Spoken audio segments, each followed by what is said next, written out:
Mew most likely versus Uri. Yes, Uri, he's fairly young. He's a very young guy. I'd be fooled. He plays Lychee. He looks very robust, okay? He's a very robust character. Yeah, I actually don't remember where he was from, but has always been playing Lychee, to my knowledge. Very big tent monster kind of guy. Yeah. And up against this TectalEastside, who plays Mew, you know, still adapting to a lot of new changes, but definitely is able to do a lot of what Mew is capable of. Yes. Tectal is still a very strong player in like all the fighting games he's been in. Persona, he was very strong in. The earlier versions of BlazBlue, he's also very strong in. I believe he won CEO 2 years ago. Oh yes, in BlazBlue, yeah. Yes. And that was a very stacked tournament. Yeah, absolutely. He's done a great job for himself with a lot of these character choices as well. So with like Mew and Lychee in this version, so Mew has changed a lot in terms of risk reward. Yes. Like back in the old days, she would terrorize the entire cast by just doing 5C the whole time. And if you got tagged by a counter hit, that was 3,000 to 4,000 damage. In this version, that's kind of gone. The move itself is still fantastic, but the risk reward has changed a lot because they've changed 6C as well. It combos on standing, but as a back end of that, it doesn't really give you that. It only gives you a meaty setup. Yeah. Unless you're in the corner, then that's where she really gets started. The one weird thing, if you've come from earlier versions of BlazBlue also, is Moo doesn't have that many. It seems like her hit stop is very, very like low. Yeah. Okay. We send a throw, Sword of Decimation to the corner. Like you can see, her mystery conversions are not that great. Yeah. Getting like 1 to 2k damage per hit. She could do this combo instead, but the kind of knockdown you get from this, as opposed to getting all the way to the corner, like you kind of get a little bit farther away. In this situation, you got 2.5 though. Spending the meter, baits the DP. Now, with Mew in this version, you don't need a good starter. You can do a lot of damage off anything in the corner. Yes. Got a setup here. Beam did not hit. I believe Tectal actually could have done a better setup right there. Perhaps, yeah.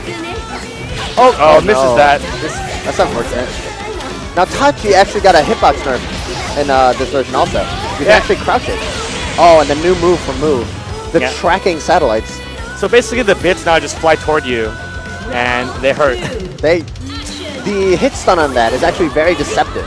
It's basically all the way to go. Get counter hit again. Actually, that was actually not that much damage, but he chose to burst it out of habit, looks like. I mean, if you played early versus BlazBlue, I definitely think it remains. Like you take that 5C, oh, I'm dead. But in this version, you're not dead. It's it's actually you get not the 5C, 6C. Yeah. Back to neutral here. Oh shoot! Tachi? Yeah, I think Lychee could backwards DP it or something, but you can actually crouch it. I believe the barrier actually makes it so Lychee extends her hitbox or her box. Another hit for Tectal. Very dominating play by him so far. Puts him in the corner. Oh wow! Wicked super. Yeah, Chin Roto. One of Lychee's only invincible things while she has no staff. Yes. Now for our viewers at home, Lychee has basically two versions of the character. One with staff and one without staff. With staff, she is a very strong character. She gets access to a lot of her like overheads, a charge, all that stuff. But without staff, she gets the ability to really extend her combos a lot. So yeah, it's kind of like unarmed or armed kind of thing. But she's a threat in both versions. She can make her staff fly when she's unarmed, and it's just a really annoying projectile. That's a really large hitbox. So nice. Uses the staff throw to delay the air. Nice overhead. Nice. That was a very smart air dash from Yuri. Using that Lychee strange backdash to really put herself in the air, get that mix-up. Tried to bait that DP, but it was a little bit too early on the button press, too. Good block on the overhead, and that follow-up is not safe.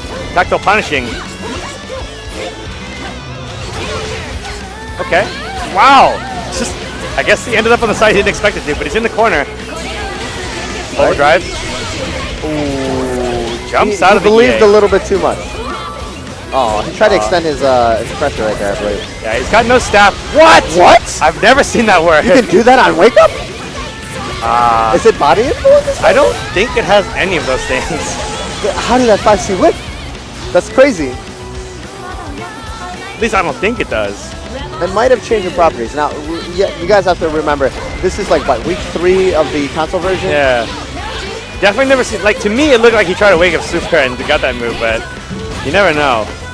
He's got Tectal in the corner here. All right, what's the setup? Going Gaishi Ender. Staff Light. Nice block. Ooh, out of the corner.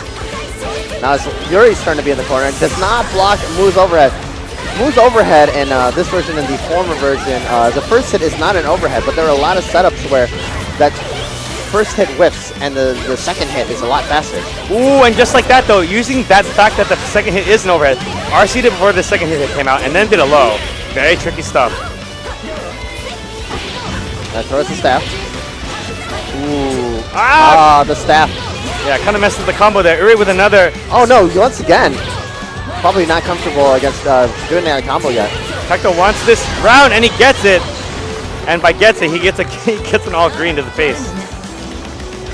Now is that input still the same, or it's all full cardinal correct? Yes, it is. Ramagashi. Nice back dash.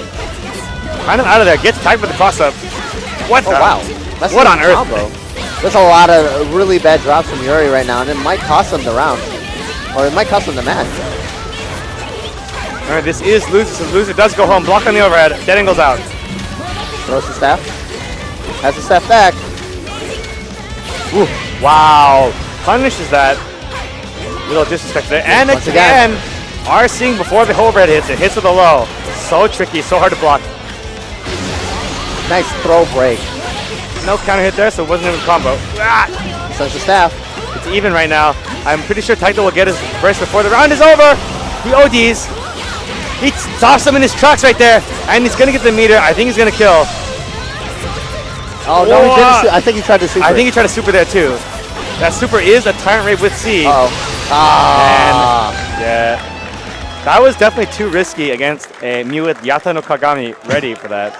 Is that what the super's called? That's what she says. Oh, okay. But I feel like that super got a lot faster in this version. I'm not 100% sure. Like it's always been kind of like you should not disrespect this move kind of move. You also have to factor in that it always goes to the closest steins first. Yeah. So here we go. Up next we've got let's see. Kizzy K. And something, dude. Oh man, I'm gonna be so sad. He's gonna watch this and be like, "Why did Shay forget my name? I did so good in top 16." I believe he was the only Ragna to really make it into the upper echelons of this tournament. Yeah, he played a very stellar game against the two matches he had in top 16. This extremely clean Ragna play. He beat both Kosso and Klim Azrael. So he's actually extremely clean. It's going to be great to see him fight Kizuke because this is actually just, a Shoto battle right here. Yes, this is the battle of the classics, the brother versus brother CT classic. And those of you may remember, like the, every Jin in every game before is a little bit yandere, just a little, a pinch. Just a little bit. A pinch, but in this version he's not at all, actually. Yeah, I have not really followed the story at all, but it was something with him taking control of his sword, and Platinum is part of him now. Just some stuff. Some stuff happened. I'm gonna miss Ikuzo Nissan. I'm gonna miss that so much. So Kizuke, of course, no slouch himself. Probably one of the only players who has played against both Breaker Dave and DS Move 12. Probably the only player who could probably really upset them based off of matchup knowledge. Yes, and Kizuke is probably one of the most solid players in anime fundamentals. Absolutely. He's got the spaces, he's got the foozies.